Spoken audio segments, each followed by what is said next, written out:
মানুষ একবার সূর্য বানিয়েছিল, আর সেই সূর্যেই পুড়ে গিয়েছিল পৃথিবীর ভবিষ্যৎ। ১৯৪৫ সালের সেই অভিশপ্ত সকাল প্রমাণ করে মানুষ কতটা অমানবিক হতে পারে। সূর্য ওঠার আগেই মানুষ নিজের হাতে আরেকটা সূর্য বানিয়েছিল, কিন্তু সেই সূর্য আলো দেয়নি, দিয়েছিল অন্ধকার। জাপানের আকাশে যখন সেই দানবটা ফেটেছিল, তখন ঘড়ির কাঁটা শুধু থামেনি, সময়টাই কুঁচকে গিয়েছিল। মানুষ সেদিন প্রমাণ করেছিল সে এই পৃথিবীর নৃশংসতম প্রাণী। এই অমানবিকতার নাম পারমাণবিক অস্ত্র। কেউ বলে নিরাপত্তা, কেউ বলে যমদূত। গত ৮০ বছর ধরে আমরা একটা আগ্নেয়গিরির ওপর দাঁড়িয়ে তাসের ঘর বানাচ্ছি। গুটিকয় দেশ এই আগুনের চাবিকাঠি পকেটে নিয়ে ঘোরে, আর বাকি পৃথিবীকে শোনায় নীতিবাক্য। এটা কি সুরক্ষা, নাকি এক মহাজাগতিক ব্ল্যাকমেইল? আজকের রাতটা আলাদা। আজ আমরা কোনো যুদ্ধের গল্প বলবো না। আজ আমরা বলবো আমাদের অস্তিত্বের সবচেয়ে বড় জুয়ার কথা, যেখানে বাজি ধরা হয়েছে আপনার, আমার আর এই নীল গ্রহের শেষ নিঃশ্বাসটুকু। কল্পনা করুন একটি সূর্যের কথা। সেই সূর্য নয় যা জীবন দেয়, বরং এমন এক সূর্য যা মানুষের শীতল উচ্চাকাঙ্ক্ষা থেকে জন্মেছে। এমন এক সূর্য যা দিগন্ত থেকে ওঠে না, বরং বের হয়ে আসে এক ধাতব নল থেকে। সেকেন্ডের ১০০ কোটি ভাগের ১ ভাগ সময়ের মধ্যে চারপাশের বাতাস আগুনের এক নিরেট দেয়ালে পরিণত হয়। এটাই পারমাণবিক অস্ত্র। এটি আমাদের তৈরি একমাত্র জিনিস যা আমাদের বেঁচে থাকার ইচ্ছার চেয়েও বেশি শক্তিশালী। এর গভীরে লুকিয়ে আছে এক মহাজাগতিক চুরি। আমরা পরমাণুর নিউক্লিয়াসে হাত বাড়িয়েছি, যা এই মহাবিশ্বের অস্তিত্বের মূল ভিত্তি, এবং তাকে ছিঁড়ে টুকরো টুকরো করেছি। ফিশন, অথবা প্রচণ্ড চাপে সেগুলোকে একসঙ্গে পিষে ফেলেছি। ফিউশন, সেই মুহূর্তে পদার্থ তার অস্তিত্ব হারায় এবং পরিণত হয় বিশুদ্ধ অমিশ্রিত শক্তিতে। এটি নক্ষত্রের পদার্থবিজ্ঞান, যা একটি ধ্বংসাত্মক ব্যবস্থার সাথে শিকল দিয়ে বাঁধা, শুধু একটি কোডের অপেক্ষায়, যা হয়তো কোনোদিন আসবে না, অথবা হয়তো আসবে আজ রাতেই। কে বানিয়েছে এই দানবকে? আমরাই। লস আলামোসের গোপন গবেষণাগারে এক প্রজন্মের সেরা মেধাবীরা, ওপেনহাইমার, ফার্মি, লরেন্স, এক নাৎসি ভূতের পেছনে ছুটেছিলেন যার কোনো অস্তিত্বই ছিল না। তারা এটি বানিয়েছিলেন পৃথিবীকে বাঁচাতে, কিন্তু শেষে বুঝতে পারলেন তারা আসলে পৃথিবীর চাবিকাঠি তুলে দিয়েছেন যুদ্ধবাজ জেনারেলদের হাতে।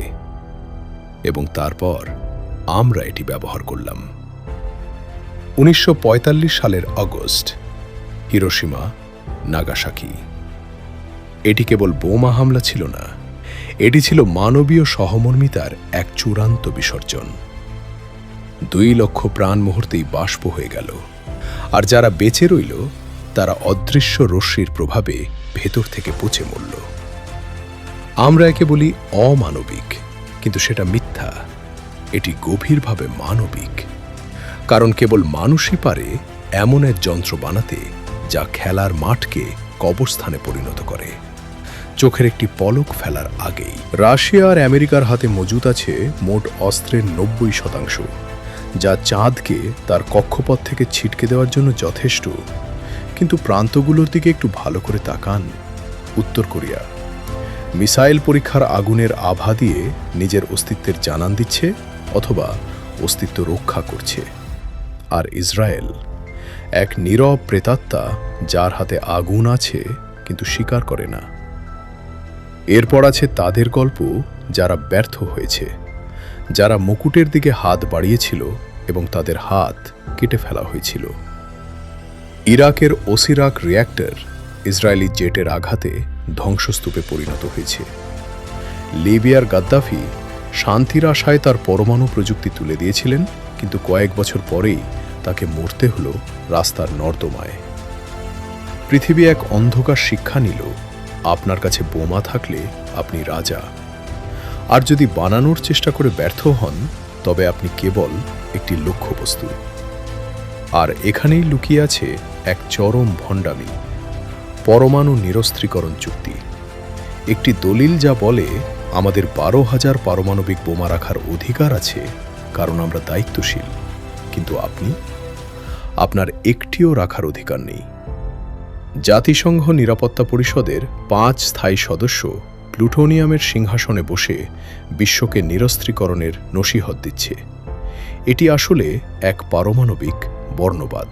এটাই আমেরিকান আধিপত্যের ইঞ্জিন, পারমাণবিক ছত্রছায়া। ওয়াশিংটন তার মিত্রদের বলে, নিজেদের বোমা বানিও না, আমরা তোমাদের রক্ষা করব।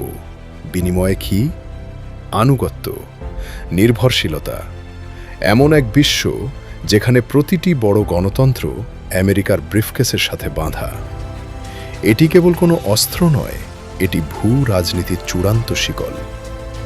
এটি কতটা বিপজ্জনক? আমরা এখন মানব ইতিহাসের সবচেয়ে অনিশ্চিত মুহূর্তে বাস করছি, যার বোম আমাদের দেখিয়ে দিয়েছে যে আমরা হিরোশিমার চেয়ে 3000 গুণ বেশি শক্তিশালী অস্ত্র তৈরি করতে পারি। কম্পিউটারের একটি ত্রুটি, রাডারের একটি ভুল সংকেত, অথবা কোনো এক একনায়কের জেদ, আর এই মানব সভ্যতার মহাপরীক্ষা শেষ হয়ে যাবে কোটি কোটি ডিগ্রি তাপের এক ঝলকানিতে।